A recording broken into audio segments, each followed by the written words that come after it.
Moi, j'ai une question qui est peut-être une question personnelle. L'année dernière, je suis allé me marier avec ma femme coutumièrement au Congo parce que je voulais le faire là-bas. Et en fait, depuis lors, on habite ensemble.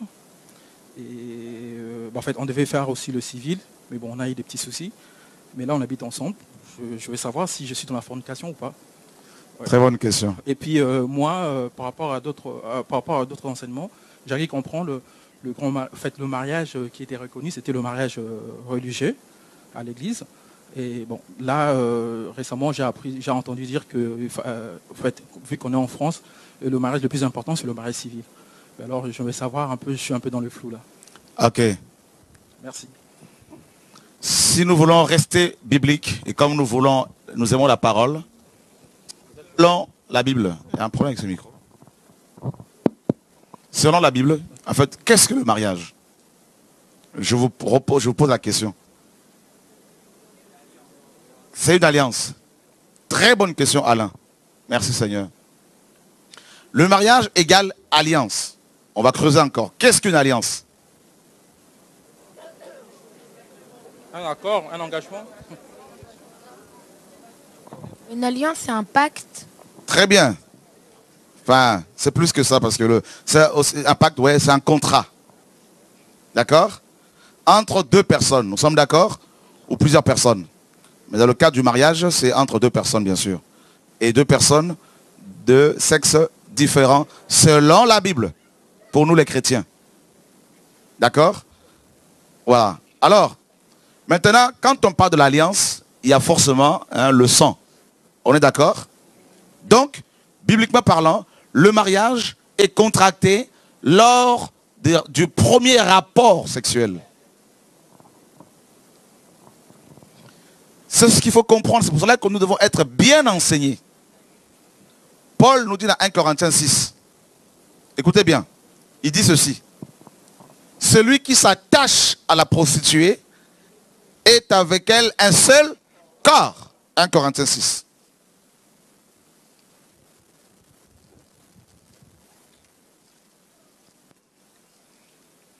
« 1 Corinthiens 6, au verset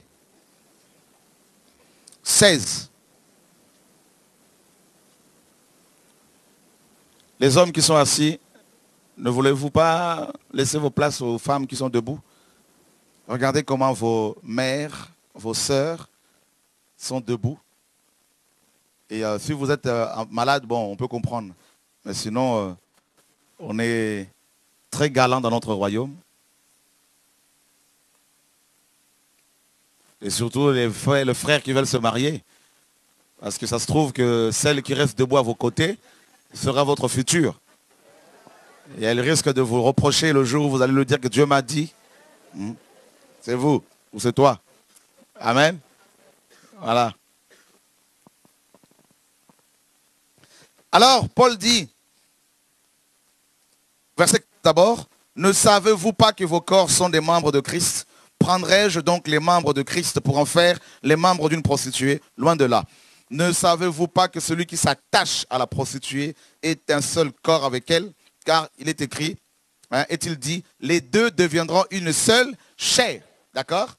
Donc ici, Paul nous apprend que quand Dieu dit dans Genèse 3 dans Genèse 2, 20, pardon, c'est pourquoi l'homme quittera son père et sa mère et s'attachera à sa femme, et les deux deviendront une seule chair.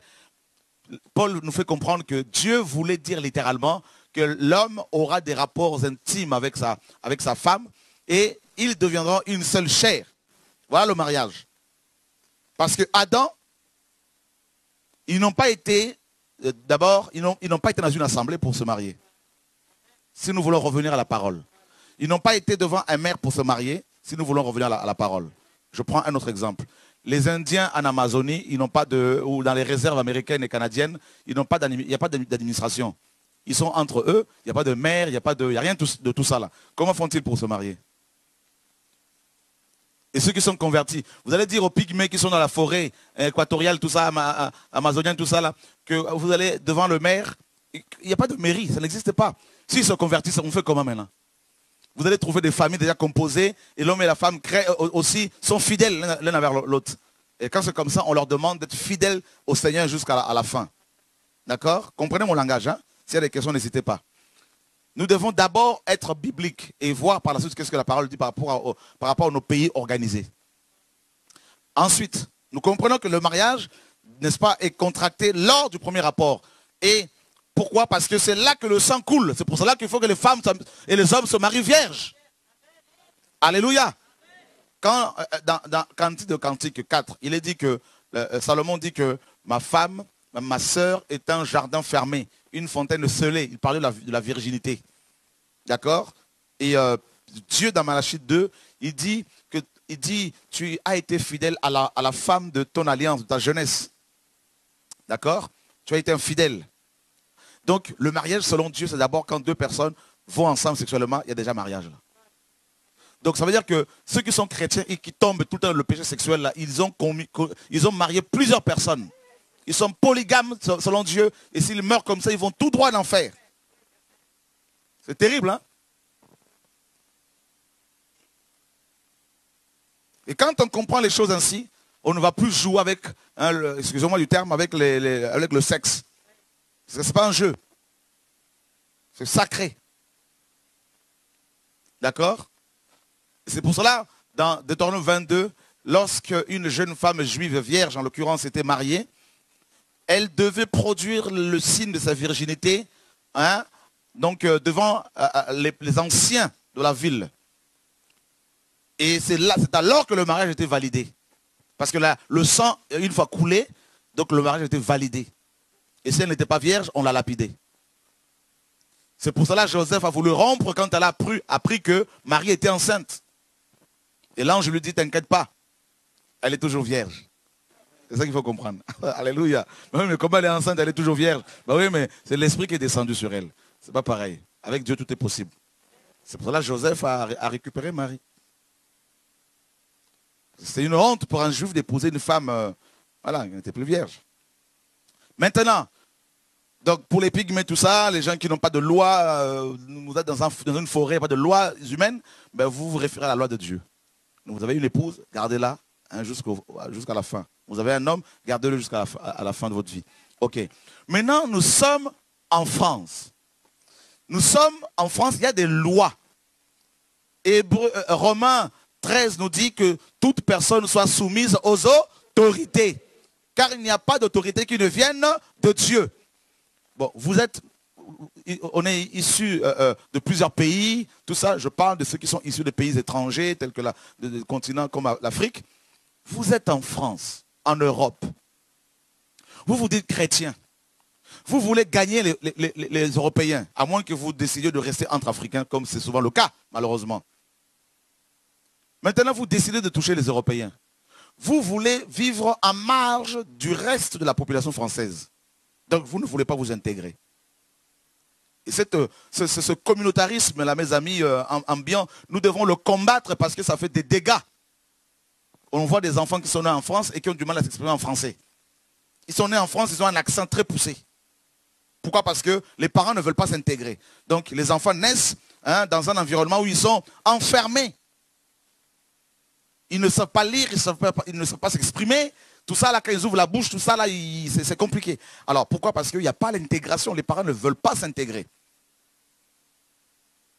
Qu'on ne s'intègre pas sur le plan alimentaire parce qu'on est habitué à la chikwang. Bon, chacun est libre. Tout ça, là. Qu'on ne s'intègre pas par rapport au colombo parce qu'on est aux fruits à pain. Ok, bon, quoique, voilà, c'est pas pareil. Mais je veux dire, il faut quand même qu'il y ait une intégration au couscous, tout ça, là, je ne sais pas.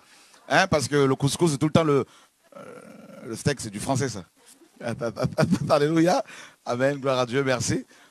Au Cameroun, il y a du steak aussi, mais en tout cas, ça vient d'ici. Alléluia. Voyez, frère, mais c'est Seigneur. Hein? C'est ça le royaume. Hein? Alors, tu vois, frère, maintenant, tu arrives en France. Tu vis en France. On conduit à gauche en France, donc tu conduis à gauche. Vrai ou faux? Si tu conduis à droite, accident. Et alors, qu'est-ce qui se passe? Tu es parti au pays épouser ta femme hein, au niveau de la famille. Il est dit qu'il faut aussi que la famille soit honorée. Donc, quand on parle du mariage comme étant des rapports sexuels, ça sous-entend que les familles doivent être honorées. Honore ton père et ta mère. On est d'accord? Maintenant, tu es en France, il y a des lois. N'est pas considéré comme marié deux personnes de deux sexes voilà, différents qui ne sont pas passés devant une autorité compétente, en l'occurrence le maire de leur ville. Alors pour s'intégrer, pour être un chrétien capable de gagner aussi les Français, qu'est-ce qu'il faut faire? Paul dit, avec les Juifs, j'étais comme un Juif pour gagner les Juifs. Alors c'est simple, ça ne coûte rien. Allez devant le maire, prenez seulement 2 témoins, c'est fini. Le problème de beaucoup d'Africains qui ne veulent pas se marier à la mairie, c'est parce que l'Africain aime trop la fête.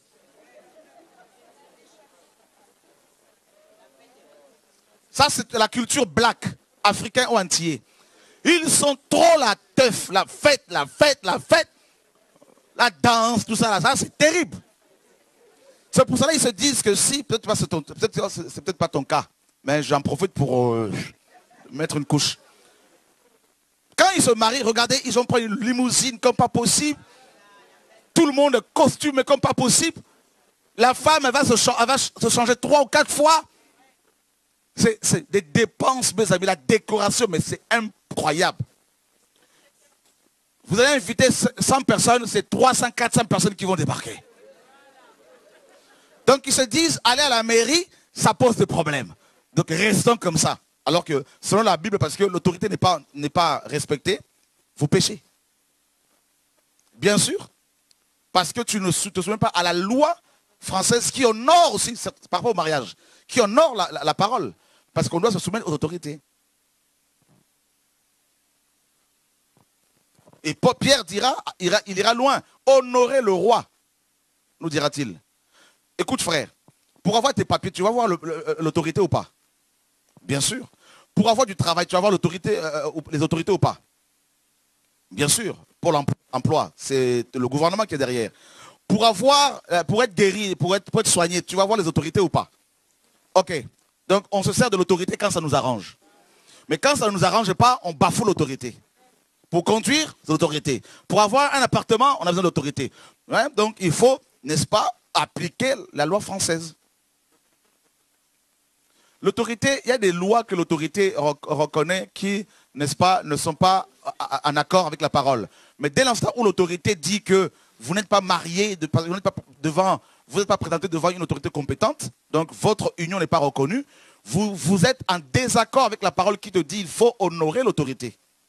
C'est ce que la parole nous dit. Voilà, Jude dira même loin, il ira loin, il dira qu'il y a des gens qui injurient les gloires.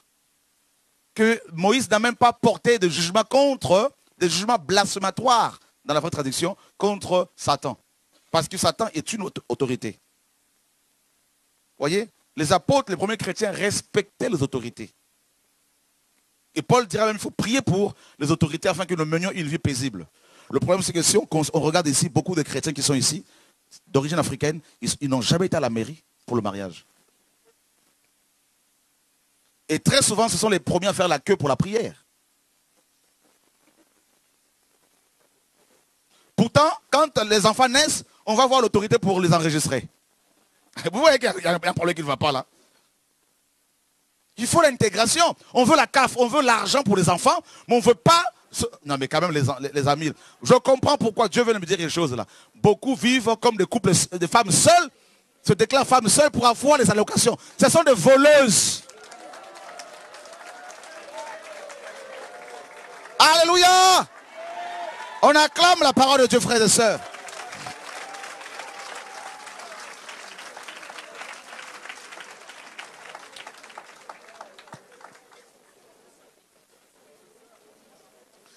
Là, ça soulève beaucoup de choses.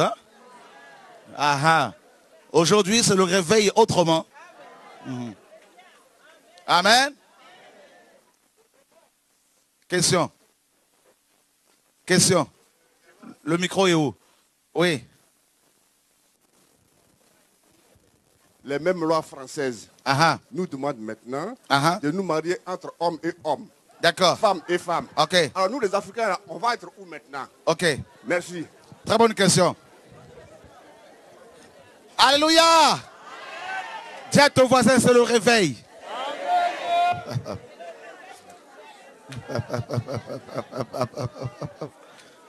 Ok.